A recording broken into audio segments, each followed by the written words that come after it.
Okay, alarm code 19, low engine oil pressure. It flashes on the display, the unit shuts down, and my first instinct is just panic. I just want to grab a wrench, find out if the engine's toast right away. But you're telling me that's the absolute wrong move here? It's the fastest way to waste time and money, I'll tell you that. Look, code 19 it's a big deal. It's a shutdown alarm for a reason. Right. But panic doesn't fix things. Process does. If you start tearing it apart before you look at the data, you're just flying blind. Okay, data. I hear you, but that feels like sitting in the cab with a laptop while the clock is ticking. Why wouldn't I at least just, check the dipstick first? Because the dipstick tells you what's happening right now. The data, it tells you the story of how and when it happened. Oh. The official procedure, it's very clear. You start with the Service Watch data logger and WinTrack. You have to look at the technician user level view. So what am I looking for in there? It's a timestamp. You're looking for context.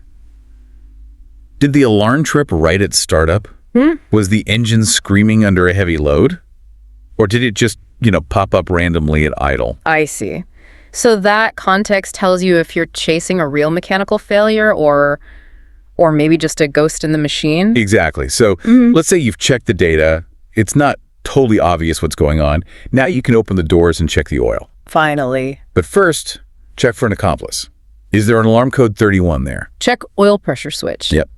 If you see that, or if the oil level is like bone dry, well, your diagnosis is pretty much over. Right. Problem found. But if the oil is full and there's no code 31, then we have to dig into the switch logic. Okay, and this is where it gets a little weird, right? I feel like these are always wired in a way that's kind of counterintuitive. You had to burn this one into your brain. When the engine is stopped, the switch must be closed. Stop equals closed. Okay, so when the engine starts and the pressure builds... That pressure physically forces the contacts apart. It becomes open. So running equals open. Got it. Exactly. So if you go to the gauge menu while the unit is running, it should just say, OK. And if it doesn't say OK... then the controller's still seeing a closed circuit, even though the engine's running. Which it thinks means zero oil pressure, so it throws code 19 and kills the engine. Precisely. And you can prove it with an ohmmeter. If you test that switch while the engine is running and you get continuity, the switch is stuck. It's lying to the computer. Okay, but what if the switch is fine? Like, it's opening like it should, but the signal just isn't getting through. Then you're chasing voltage. You go to the 20B01 wire right at the switch. Engine running, you should be seeing battery volts there. And if that wire is dead, no voltage. Then you trace it back. You check the 20B wire and the main harness for continuity. You're just following the path, looking for a break. Okay, let's paint the nightmare scenario. Yeah. The data was awash. The oil is perfect. The switch opens and closes exactly when it should. The wiring is solid. But it still shuts down on a code 19. Well, now we're at the moment of truth. This is the single most critical step in this whole process. The part where we stop trusting the electronics? Completely. You have to connect an external manual oil pressure gauge. Screw it in, fire up the unit, and watch that needle. And what's the magic number? What are we looking for? 20 sig.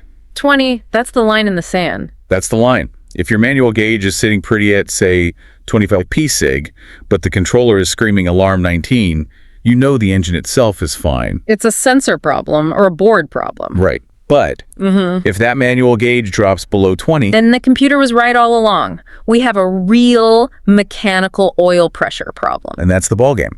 That distinction is what saves engines. So it's a solid flow. You start digital with Service Watch to get the whole story.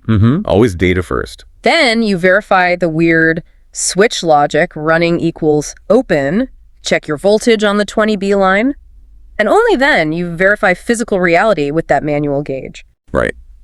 Because that manual gauge is the only thing standing between a cheap sensor fix and a catastrophic engine failure. No matter what the screen says, you have to trust the physics. A great point. Sometimes the most trustworthy tool is still just a simple analog needle. Thanks for breaking that down. Anytime. Please like and don't forget to subscribe to get notified when there's new upload.